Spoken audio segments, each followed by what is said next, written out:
오늘 말씀 예레미야 51장 20절로 32절 말씀을 통해서 멸망의 산이라고 하는 제목으로 은혜를 나누고자 합니다. 우리는 계속해서 50장 이어서 51장 많은 분량이 바벨론 심판에 대한 내용을 우리가 계속해서 살펴볼 보고 있는 가운데 있습니다. 그 중에 오늘 바벨론 심판 가운데 이제 바벨론이 얼마나 많은 악행을 행하였는가, 그 결과 바벨론은 하나님으로부터 직접 하나님의 대적이 돼서 멸망당하는가 하는 그 내용들이 소개가 되고 있습니다. 그래서 이제는 바벨론을 멸망시키기 위해서 북방 민족을 준비시키고 그들의 침략을 통해서 바벨론이 이제는 아예 황무지가 되는 그런 큰 심판 가운데 놓여 있다라는 내용이 오늘 말씀의 줄거리가 되어집니다.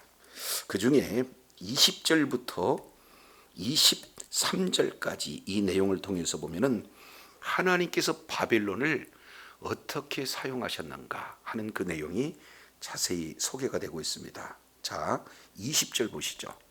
20절 여호와께서 이르시되 너는 나의 철퇴 곧 무기라, 이렇게 말씀을 하고 있어요. 바벨론은 세상에서 가장 강력한 나라이기는 하지만 사실은 바벨론은 하나님의 심판의 도구에 불과한 거예요. 그렇기 때문에 많은 사람들이 흠모하고, 그리고 많은 사람들이 닮아가기를 원하고, 그리고 어떻게든지 바벨론과 같은 그런 존경에 쓰임받는 그런 대상이 되기를 원하지만 사실은 하나님의 심판의 도구에 불과하다라는 사실을 여기에 나의 뭐라고 했어요? 철퇴, 이렇게 말씀하고 있어요. 본문 이 원문 내용을 통해서 보면 이 철퇴라고 하는 내용이 분쇄하다는 뜻에서 온 단어입니다. 그러니까 그 당시에 강력한 이 철퇴의 이미지는 아주 잘게 부셔서 사실은 흔적조차도 찾아볼 수 없을 정도로 아예 분쇄하는 그런 도구가 바벨론이다라는 사실을 볼 수 있어요. 오늘날 내용을 보면은 믹서기를 좀 우리가 연상하면은 이 철퇴에 주어지는 의미를 볼 수가 있어요. 이제 믹서기에다 돌리면은 형체를 알아보지 못할 정도로 아주 분쇄되는 그런 내용이잖아요. 그만큼 바벨론은 주변 악을 행하는 열국들을 마치 분쇄기로 흔적도 없이 이렇게 분쇄하는 그런 내용과 같이 바벨론이 철저하게 주변 나라를 심판하는 그런 도구가 되었다라는 사실을 말씀을 하고 있어요. 그러면서 너는 나의 철퇴 곧 뭐다? 무기다, 이렇게 말씀을 하는데, 자, 그 다음에 보시죠. 내가 너로, 그 다음에 뭐라고 말씀하나요? 나는 내가 나라들을 분쇄하며 내가 국가들을 멸하며 내가 말과 기마병을 분쇄하며, 지금 여기서 23절까지 분쇄하다 분쇄하다라는 단어가 계속 반복적으로 기록되고 있는 것을 볼 수가 있습니다. 그만큼 바벨론은 강력하다는 거죠. 그리고 그 강력한 군사력을 가지고 주변 많은 나라들을 이렇게 분쇄하다, 그 얘기는 이제는 더 이상 사실은 재기불능 상태로 만드는 그런 강력한 나라가 바벨론이다라는 것을 계속 강조하고 있는 것을 보게 됩니다. 자, 그런데 이 한글 성경으로는 분쇄하다라고 하는 내용이 8번 기록되고 있지만 원문 내용으로 보면은 바로 9번 기록되고 있어요. 그리고 전체 대상을 보면은, 자, 20절 중반절 내용을 통해서 보면은 나는 내가 나라들을 분쇄하며로 시작해서 23절 맨 하반절 내가 도백과 태수들을 분쇄하도록 하리로다, 이 내용을 보면은 동사가 10개 동사가 나와요. 그러니까 모든 나라들, 그리고 그 나라 가운데 있는 군사들, 백성들, 소유물들, 그리고 모든 지도자들을 다 분쇄하는 그 분쇄의 대상을 10개 지금 내용을 소개하고 있습니다.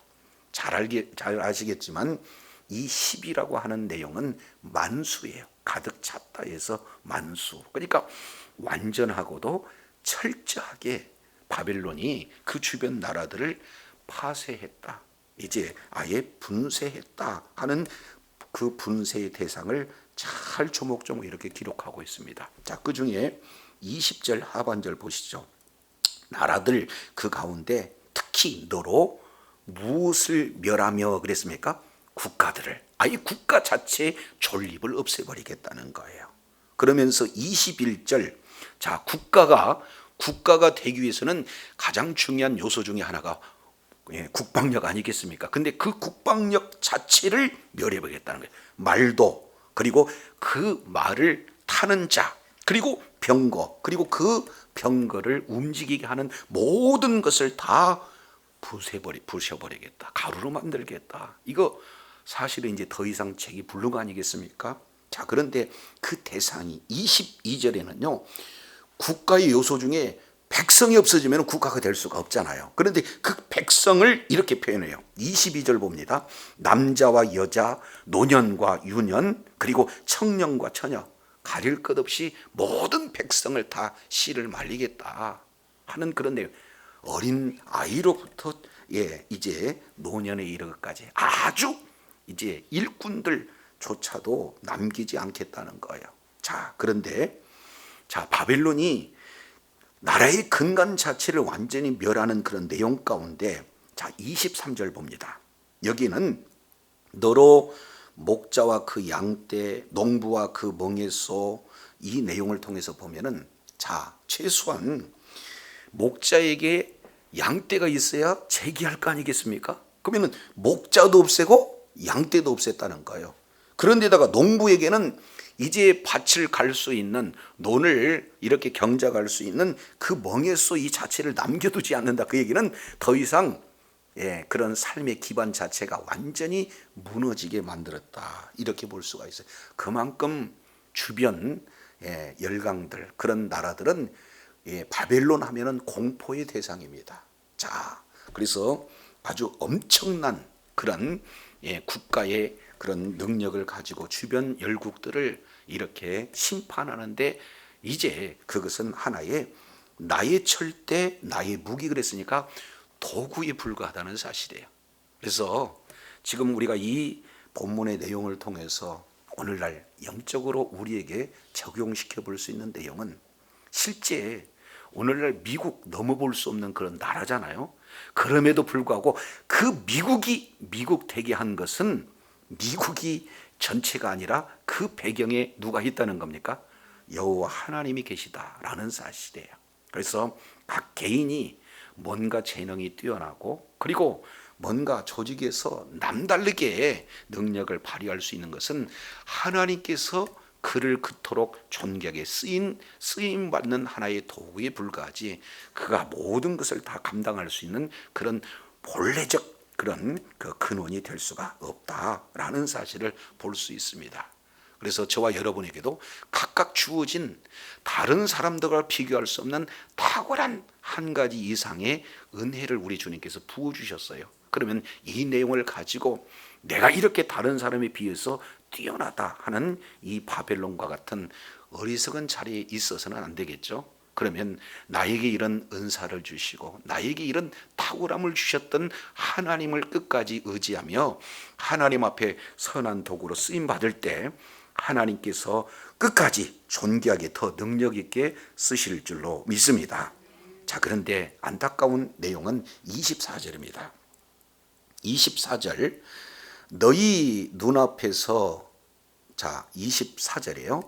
너희 눈앞에서 그들이 시온에서 모든 악을 행한 대로 내가 바벨론과 갈대아 모든 주민에게 갚으리라, 여호와의 말씀이라. 여기는 완전히 반전되잖아요. 그렇게 강력한 바벨론이 오히려 이제는 주변 나라를 심판했던 도구가 이제는 오히려 심판의 도구로 전락되는 이런 어떤 모습을 볼 수 있어요. 왜 그렇습니까? 이유는 한마디로 24절에 보니까 시온에서 행한 모든 악이다, 지금 이렇게 말씀을 하고 있어요. 이제 이 대표적인 얘가 성경에 여러 군데 많이 나와 있지만 그 중에 하나, 삼손에게 주어진 것은 다른 사람에 비해서 뭐가 주어졌습니까? 강력한 힘이 주어졌어요. 근데 그 하나님이 주신 힘을 가지고 어떻게든지 하나님의 뜻을 이루고 하나님의 나라를 확장하는 일에 존귀하게 쓰임을 받아야 됐음에도 불구하고 그 힘을 어디에게 썼어요? 자기 정욕을 채우는 데 쓰는 이런 모습을 보게 됩니다. 그래서 그 결과 이제 정말로 이제는 이 블레셋 군에 의해서 얼마나 지금 그 비참한 결과가 맞이됐는가 우리는 성경을 통해서 살펴볼 수가 있어요. 그러니까 주신 것을 어떻게 쓰느냐에 따라서 그 결과가 너무나 차이 나게 되어진다라는 것을 우리가 살펴볼 수가 있습니다. 오늘날 우리 주변에 수많은 분들이 그래요. 어떤 분은요 정말로 말을 잘합니다. 그 말 잘하는 걸 가지고 주신 은사, 다른 사람을 설득도 잘하고요. 그리고 많은 사람들을요 정말로 믿을 만한 신뢰감을 줄 수 있는 탁월한 언어 구사력, 이것은 하나님이 주신 은혜예요. 그런데 그런 은혜를 가지고 다른 사람의 재산을 약탈하는 사기꾼이 된다, 이건 안 되잖아요. 그런데 말 잘하는 내용을 통해서 어떻게 하면 한 영혼이라도 주님의 품으로 이끌 수 있는데 쓰임을 받는다, 이것은 하나님께서 더욱더 은혜를 주시고 더 능력을 허락하셔서 끝까지 존귀하게 사용하여 주신다는 사실을 우리는 잊어서는 안 됩니다.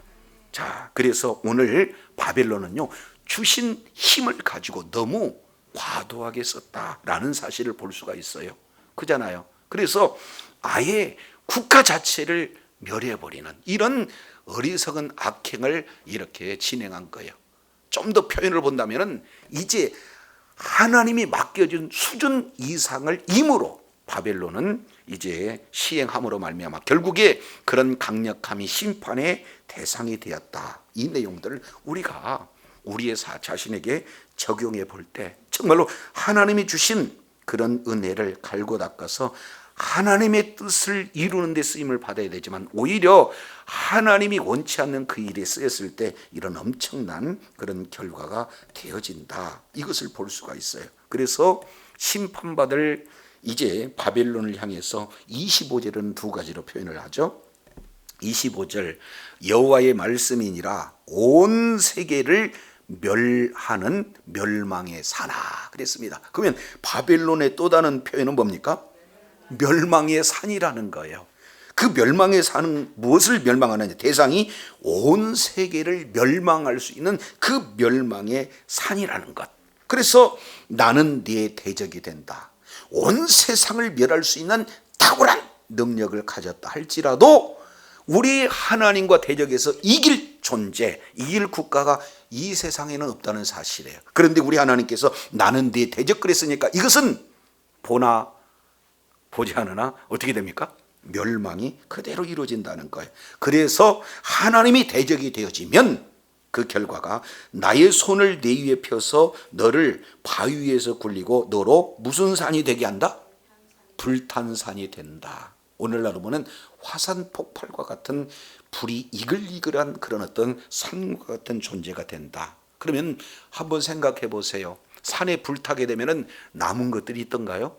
그렇습니다. 그러니 바벨론이 철저하게 심판을 받는 것을 불탄산 이렇게 말씀을 하고 있습니다. 자, 여기서 시사하는 바가 크죠. 그래서 요한계시록 8장 8절 그리고 요한계시록 18장 8절 9절 이 내용을 통해서 보면 바벨론이 심판받을 때 마지막 심판의 모습을 뭘로 표현하냐면 불이 탄다라는 상태로 지금 묘사를 하고 있습니다. 그래서 사실은 이 바벨론은 하나의 그런 어떤 나라이지만 결국에는 바벨론은 무엇을 상징하고 있습니까?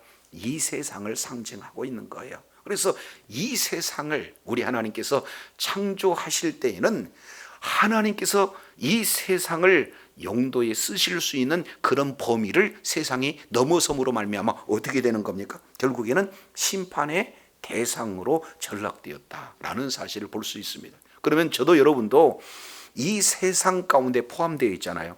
그런 이런 우리가 하나님의 뜻을 대적하고 하나님의 대적자가 된다. 그러면 우리에게 소망이 없는 거죠. 그래서 우리에게 이제 호흡을 주어 주셨을 그때에 우리가 예수 그리스도를 믿는 믿음으로 어떻게든지 말씀 토대 위에 하나님의 뜻을 이루는데 쓰임을 받게 될 때에 우리 하나님 끝까지 능한 손으로 붙들어 주시고 동행하실 뿐만 아니라 하나님이 이제 저와 여러분은 말씀을 이루기 위해서 끝까지 능력 있게 존귀하게 사용하신 줄로 믿습니다. 자, 26절 보세요. 자, 이제 멸망의 산이었던 그들이 불탄 산이 되었을 때 그 결과가 얼마나 처참한가. 26절, 사람이 내게서 집 모퉁이 돌이나 기초돌을 취하지 아니할 것이요 너는 영원히 뭐가 될 것이며 황무지가 될 것이며 그렇습니다. 이제는 기초돌, 모퉁이돌, 이 내용은 집을 재건하는 데 있어서 가장 중요한 요소가 아니겠습니까? 그런데 바빌론에서는 더 이상 이것을 찾을 수가 없다는 겁니다. 그 얘기는 뭡니까? 이제는 바벨론이라고 하는 그런 나라가 기초가 완전히 무너진 거예요. 재건할 수 없는 상태가 되는 거예요. 그래서 영원히 황무지가 되어진다. 철저한 심판을 우리 주님께서 말씀을 하고 있는 겁니다. 자, 그러면 왜 이렇게까지 바벨론이 심판하는가? 그 내용을 아예 시청각 형태로 자세히 묘사하고 있는 것이 자 27절 여기에서 6개의 동사를 이제 통해서 말씀을 하고 있습니다. 자 27절 보시죠. 땅에 깃발을 세우며 1번, 나라들 가운데 나팔을 불어서 2번, 그리고 나라를 동원시켜 그들을 친다 3번, 아라랏과 민니와 아스그나스 나라를 불러 모아 치며 4번, 사무관을 세우고 5번, 그를 치되 극성스러운 메뚜기같이 그 말들을 몰아오리라. 그러니까 이 명령형 동사 6개를 계속해서 지금 선포함으로 이 바벨론이라고 하는 이 나라가 왜 어떤 방식으로 멸망이 되었는가 하는 내용을 조목조목 이렇게 말씀을 하고 계세요.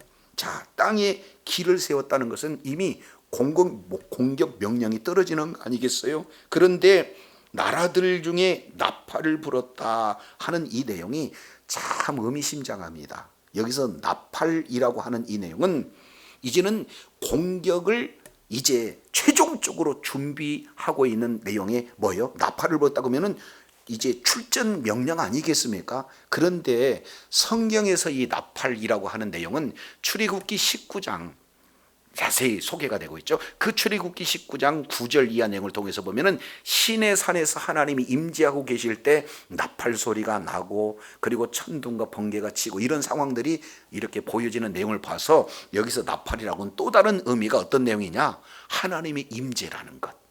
그러니까 실제로는 이제 바벨론이라고 하는 이 나라를 북방 민족을 통해서 또 그들을 이제 심판의 도구로 이렇게 쓰시는 데 있어서 그 전쟁은 누가 주도하는 전쟁이라는 겁니까? 그렇습니다. 하나님께서 임재하시는 하나님께서 주관하는 전쟁이다라는 내용을 나팔을 불며 이 속에 지금 담고 있는 거예요. 그 대표적인 세 번째 단어에서 우리가 살펴볼 수가 있어요.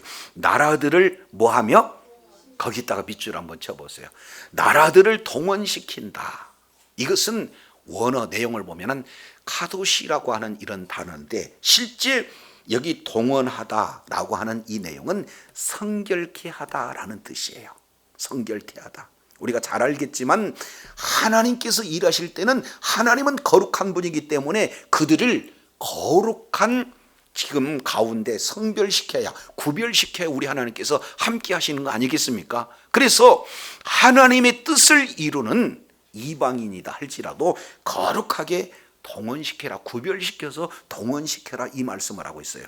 그 내용은 어떤 것을 말하고 있습니까? 이 싸움은 구별된 싸움이다. 하나님께서 친히 하시는 그런 어떤 싸움이다. 이 내용을 자 동원시켜라고 하는 원어 속에 고스란히 지금 담고 있는 내용이에요. 그래서 이제 바벨론이 이제는 열국에 의해서 이제 이렇게 전쟁을 통해서 이제 멸망되는 그런 구체적인 과정을 이렇게 동사 6개를 통해서 구체적으로 지금 표현하고 있습니다. 자, 네 번째 내용을 보니까 아라랏, 민니, 그리고 아스그나스. 사실은 이게 큰 나라가 아니에요. 작은 나라예요. 그런데도 강력한 바벨론을, 작은 나라를 우리 하나님께서 도구로 쓰시면 이길 수 있는 지혜도, 이길 수 있는 능력도 주셨기 때문에 그들이 이제는 하나님의 심판의 도구가 돼서 누구를 무너뜨리는 겁니까? 바벨론을 무너뜨린다. 이것을 지금 말씀을 하고 있어요. 그러기 위해서 사무관을 세운다는 것, 그리고 자, 극성스런 메뚜기 같이 그 말들을 몰아오게 할 것이다. 우리가 요엘서 내용을 통해서 살펴보면은 메뚜기 재앙이 얼마나 이제 무수한 그런 어떤 띠를 지어서 이제 황폐케 하는가, 이 내용은 이제 잘 우리가 알 수 있잖아요. 그런 것처럼 바벨론을 치는 그런 어떤 모습을 마치 메뚜기 떼가 초토화시키듯이 지금 이렇게 말씀을 하고 있어요. 그런데 7절 내용을 보면은 자, 자세히 봅니다. 그를 치며 그를 치되 3번씩 중간중간에 바로 바벨론을 친다는 것을 계속 반복적으로 말씀을 하고 있는 것을 봅니다. 실제 치는 것은 아라랏, 민니, 아스그나스라고 하는 나라가 치지만 실제 그 일을 배후에서 주관하시고 직접 승리할 수 있도록 역사하시는 분이 누구다는 것? 우리 하나님이라는 것. 그래서 모든 역사에는요, 이제 그 역사를 이루는 모든 역사 가운데 사실은 나라가 흥망성쇠를 거듭하지만 실제 배후에는 누가 있느냐? 우리 하나님이 있다는 거예요. 우리가 이를 통해서 볼 때 아주 작게는 개인이 잘 되고 못 되는 그런 배후에 누가 있느냐? 우리 하나님이 있다는 거예요. 우리 자녀들도, 그리고 이제 이 생업도 역시 동일한 방법으로 이루어져요. 그러면 우리가 지금 어떤 자리에서 어떤 자세로 있어야 될 것을 우리가 바벨론 심판을 통해서 우리 교훈받을 수 있잖아요. 그잖아요. 그래서 역사의 주관자가 누구신가? 바로 그분이 우리 하나님이다. 그러면 어떻게 하든지 하나님의 뜻대로 우리가 끝까지 하나님의 뜻을 이루는 도구가 되었을 때 우리 하나님께서는 바로 그러한 하나님의 뜻을 이루는 자를 통해서 더 능력 있게, 더 존귀하게 사용하실 줄로 믿습니다. 자, 28절 봅니다. 백성 곧 메대 사람의 왕들과 그 도백들과 그 모든 태수와 그 관할하는 모든 땅을 준비시켜 그를 치게 하라. 다시 한번 반복하고 있는 내용이에요. 여기서도 또 한 단어, 여기 보니까 여기에 뭐라고 표현하고 있습니까? 자, 28절 준비시켜라고 하는 이 내용이 소개되고 있어요. 이것도 원어적 내용으로 보면은 성별케 하다, 이 내용이에요. 이미 앞서서 말씀을 드렸지만 이제 한 나라가 추가가 되어 메대 왕들이 또 여기에 포함이 됩니다. 그래서 바벨론을 치는 그런 나라는 27절에 지금 세 나라, 그리고 28절에 메대인들의 왕들을, 이걸 지금 더 추가하고 있어요. 그들 역시 마찬가지로 하나님이 쓰시고자 했을 때 성별하고 있다라는 사실을 이렇게 말씀을 하고 있는 것을 보게 됩니다. 자, 그래서 이제는 하나님께서 바벨론을 심판하게 하는 그 의지가 얼마나 강렬한가 29절에 자세히 표현되고 있어요. 땅이 진동하며 소용돌이 치나니 이는 여호와께서 바벨론을 쳐서 그 땅으로 황폐하여 주민이 없게 할 뭐가 세워졌다? 계획이 세워졌다. 지금 이렇게 말씀을 하고 있어요. 그러니까 바벨론이 그저 한 나라의 우연한 결과로 이제 바빌론이 심판받고 멸망되는 내용이 아니라 이것은 철저한 하나님의 계획하에, 하나님의 주도하에 이 하나님께서 이루신 전쟁의 결과다라는 사실을 볼 수가 있어요. 자, 그렇기 때문에 어떤 현상이 나타나는가? 30절입니다. 자, 30절 보시길 바랍니다. 바벨론의 용사는 싸움을 뭐하고? 그치고, 그 다음에 그 요새들은 요새에 머무르나 기력이 쇠하여 여인 같게 되며 그들의 거처는 불타고 문빗장은 부러졌으며 이렇게 말씀을 하고 있어요. 여기서 바벨론 용사는 싸움을 그치다라고 이렇게 표현했는데 원어 내용을 통해서 보면은 여기서 그친다라는 이 내용이 포기하다라는 뜻입니다. 아니, 전쟁이 임한 장수가 싸우지 않고 포기한다는 것은 어떤 의미입니까? 이 싸움 자체가 안 되는 거예요. 그러니까 뭐니 해도 군사들은요 사실은 기세 아니겠습니까? 그죠? 그런데 그 기세 자체가 없어져 버리는 거예요. 그러니까 자기 한 몸 살자고 지금 어디에 피해 들어갑니까? 그 요새로 피해 들어가요. 근데 그 요새에 피해 들어가 본들 그 기력이 쇠에서 여인 같다. 그 얘기는 전혀 싸울 의지 자체가 없다는 겁니다. 그러면 왜 그렇게 가장 강력한 나라, 강력한 그 군대 용사들이 왜 이렇게까지 이렇게 포기할 수밖에 없는 그런 존재가 되었습니까? 이유는 단 하나예요. 이 전쟁을 누가 계획하겠다는 것? 하나님께서. 그러니까 하나님이 계획하시고 하나님께서 그 일을 실행하는 일에는 어떤 대적도요 결코 그들의 그런 어떤 하나님의 대적이 될 수가 없다는 거예요. 그러니까 마음 자체가 아예 싸울 의도가 없어졌다. 그러니 이 거처가 불타버리고 문빗장은 부러졌다는 겁니다.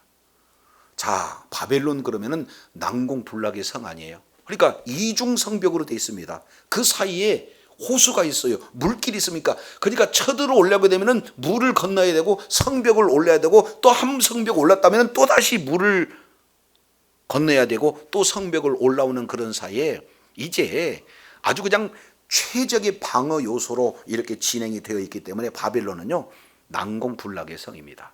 그런데 이게 왜 한꺼번에 이제 이런 문제가 되는 겁니까? 오늘 내용을 보니까 싸울 의사가 있다 없다? 그러니까 그 견고한 성의 사실은 가장 취약점이 뭡니까? 성문입니다. 그 성문을 이제는 바벨론 군사가 상대방 군인들이 오게 되면은 견고하게 닫아야 되는데 어떻게 돼요? 문을 열어줘서 어서 오시옵소서 이렇게 하는 거예요. 그러니까 아무리 견고한들 문을 열어주는 데는 아주 그냥 이렇게 어떻게 되는 겁니까?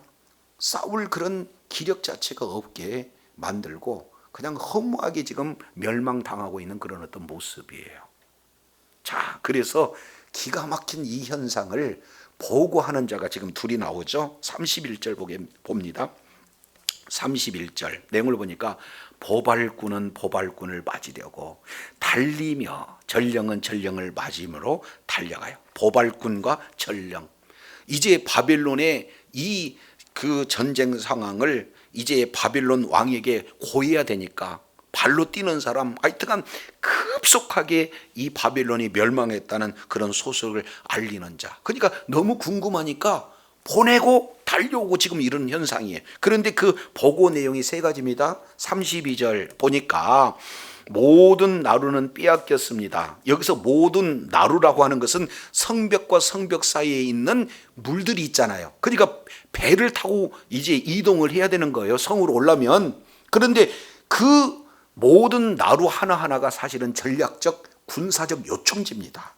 그렇기 때문에 이 모든 나루가 빼앗겼다는 것은 이미 끝나는 거예요. 그러면서 중간중간에 혹시 모를까 봐 숨을 수 있는 요새지, 바로 갈대밭을 만들어 놨는데 그 군사들이 그쪽에 숨을 거 아니에요?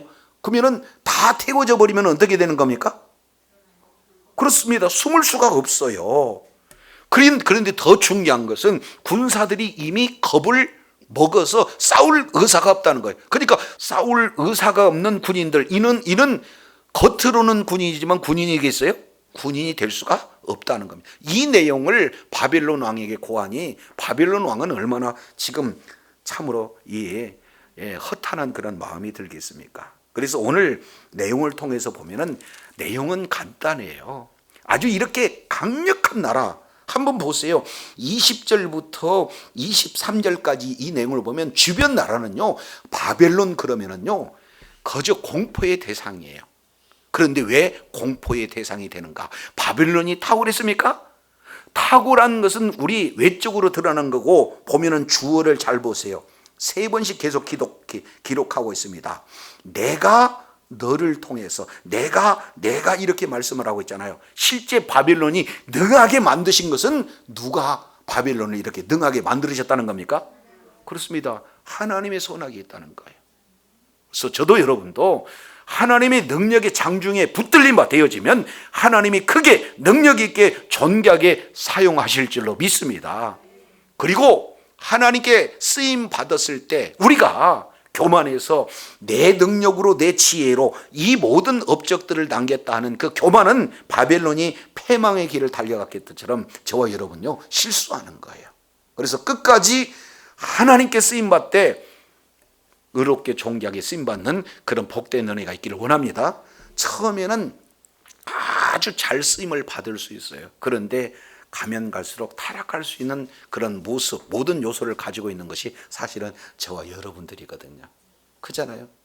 예수님이 그저 구원해 주신 것에 감격해서 예수님 소리만 들어도 눈물 흘릴 때가 우리가 엊그제인데 이제는 마음이 완악해져 가지고 그저 말씀을 가까이 하는데도 이제 실감나지 않는다 그러면 이미 우리는 사실은 그 순수성을 잃어버리는 그런 모습 아니겠습니까? 그래서 우리의 그런 능하게도 하시고 또 존귀하게도 쓰실 분이 누구냐? 우리 하나님이시라는 사실, 이 내용을 잊지 않고 하나님 앞에 쓰임받되 존귀하게 쓰임받는 복된 자리에 있어야 될 줄로 믿습니다. 그래서 이제는 교만하게 되어지면 이렇게 철저하게 하나님 앞에 시대적으로 쓰임받지만 그 결과는 너무도 비참한 그런 어떤 모습들을 살펴볼 수가 있어요. 그래서 저는요, 저 자신이 늘 이렇게 한 가지 이렇게 기도하는데 놓치지 않는 그 내용이 있습니다. 자, 로마서 6장 한번 읽고 마치도록 하겠습니다. 로마서 6장 내용을 보면 12절에 이런 말씀을 하고 있어요. 그러므로 너희는 죄가 너희 죽을 몸을 지배하지 못하게 하여 몸의 사욕에 순종하지 말고 또한 너희 지체를 불의의 무기로 죄에게 내어주지 말고 오직 너희 자신을 죽은 자 가운데서 다시 살아날 자같이 하나님께 드리 너희 지체를 의의 무기로 누구에게 드리라? 하나님께. 두 가지 내용이에요. 하나는 불의의 무기가 있고 또 하나는 의의 무기가 있어요. 그래서 불의의 무기로는 죄에게 나 자신을 내어줄 수도 있지만 또 어떻게 돼요? 의의 무기로 하나님 앞에 내어준다라는 것을 볼 수가 있습니다. 어제까지 하나님 앞에 의의 무기로 내어졌지만 오늘은 우리가 장담할 수가 없어요. 오늘은 죄의 무기로 나 자신을 내어주게 되면 그 결과는 너무나 비참합니다. 그래서 우리는 우리의 힘으로 하나님 앞에 존귀하게 쓰임받기를 마음으로 논하지만 우리는 그럴 능력이 우리들에게 없어요. 그러면 끝까지 누구를 의지해야 되겠습니까? 그렇습니다. 오늘 또 우리의 안에 내주에 계시고 우리에게 힘 주시고 바른 길로 이끌어 주신 분이 바로 성령님이죠. 그래서 성령님의 인도함을 받아서 어떻게든 하나님 제가 불의의 무기로 쓰임받지 않고 끝까지 의의 무기로 쓰임받는 자리 있게 하여 주옵소서. 끝까지 주님께 구하고 주님을 의지할 때 우리 하나님께서는 우리의 힘으로 우리의 능력으로는 말씀대로 살려고 애는 쓰나 그럴 능력이 없기에 우리 하나님께서 저와 여러분에게 힘 주시고 능력 주셔서 말씀대로 살아가되 끝까지 의로운 무기로 쓰임받는 복된 자리에 우리 주님께서 이끌어 주실 줄로 믿습니다. 그럴 때 우리 하나님께서 이제는 나에게 이런 은혜를 베풀어 주셨다는 하나님이 이렇게 쓰여 주신 것에 대해서 감사하고 끝까지 교만하고 이런 어리석은 결정 내리지 않고 끝까지 겸손해서 주님 앞에 쓰임 받아서 하나님이 보장하시고 하나님이 능력 주시고 하나님께서 지혜 주심으로 말미암아 주님 오실 그날까지 의로운 병기로 쓰임 받아 주님께 영광 돌리는 주의 사랑하는 자녀들이 다 되시기를 예수 이름으로 축원합니다. 기도하겠습니다. 하나님 아버지, 오늘 예레미야 51장 이제 20절 이하 32절까지 내용을 살펴보면서 시대적으로 엄청난 능력과 또 하나님 앞에 심판의 도구로 능력 있게 권세 있게 쓰임 받았던 이 바벨론은 하나님의 기준을 넘어서 이제는 그들이 하나님이 누구시고 하나님께 돌아오는 그런 하나의 심판의 도구로 쓰임 받아야 되는데, 아예 국가 그 존립 자체를 멸해버리고, 그리고 백성, 그리고 더 나가서 재물, 모든 존귀한 그런 자들을 다 없애서 이제는 다시 재건할 수 없는 그런 엄청난 악행을 행함으로 말미암아 하나님 앞에 시대적으로는 쓰임 받았으나 오히려 심판의 대상의 모습을 살펴보면서 오늘날 우리 역시 마찬가지로 예수 그리스도를 믿는 믿음을 우리 하나님이 허락하시고 하나님께서 이제 쓰시기에 합당한 은혜들을 주셨지만, 우리가 바벨론처럼 내가 잘하고 그리고 나의 능력으로 이만큼 이런 열심히 노력해서 이런 업적을 이뤘다 하는 어리석은 자리에 있을 때 우리는 하나님의 이제 그 손에서 벗어나는, 그래서 오히려 하나님의 도우심이 아니 하나님의 징계 가운데 놓여 있다는 사실을 다시 한번 일깨워 주셨사온즉, 모든 국가 역사의 배후에 이 온 우주 만물을 창조하시고 오늘도 통치하신 하나님의 주권을 우리가 바로 알고 그 주권에 우리가 끝까지 의로운 병기로 쓰임을 받고자 할 때 성령님 도와주시고 은혜 베풀어 주셔서 끝까지 하나님의 뜻을 이루는 의로운 무기로 쓰임받고 주님께 영광 돌리는 주의 사랑하는 자녀들이 다 되게 역사하여 주시옵소서. 감사드리며 예수님 이름으로 기도드립니다. 아멘.